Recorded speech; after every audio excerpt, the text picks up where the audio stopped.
博多港国際ターミナルまでやってきました。本日はですね、この博多港からお隣韓国の第2の都市プサンまで結んでおりますクイーンビートルという旅客船に乗船します。早速入ってチェックインとかいろいろやろうと思います。一応外国に行く船なので出国検査とかもあります。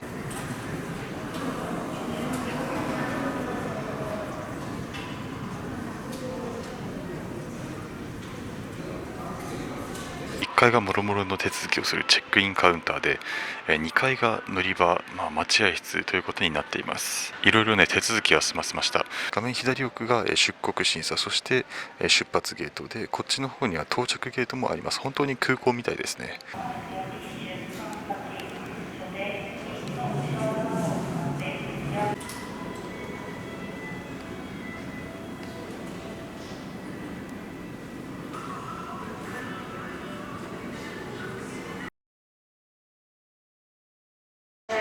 出港時間は9時なんですが、一応ですね、念のため7時半には来るようにというのを言われてまして、普通にそれぐらいに着きました。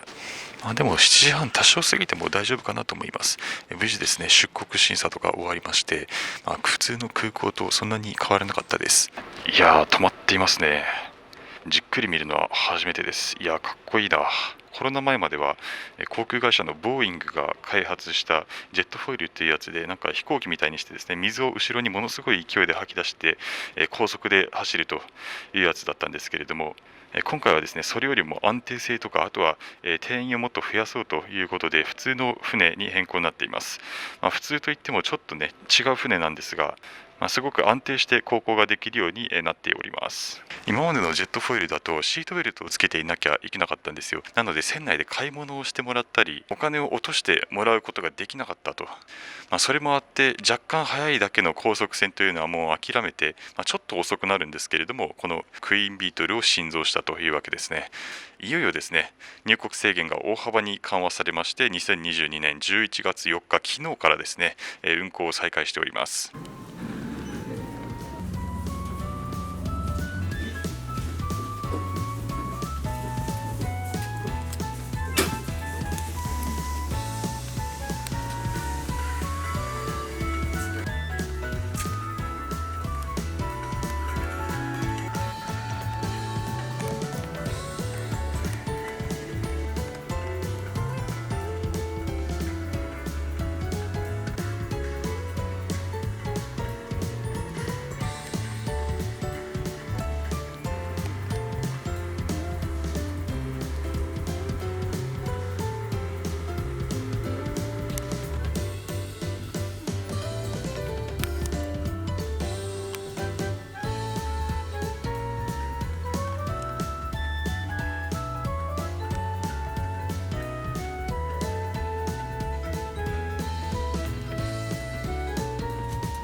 下船のところは撮影禁止と言われたので撮っていないですが、無事ですね、入国することができました。だいたい接岸してから40分ぐらいで出てこれますかね。思ったより早かったです。釜山駅がすごいね、徒歩から全然行ける距離にあるんで、普通に徒歩でね、歩いて向かおうと思います。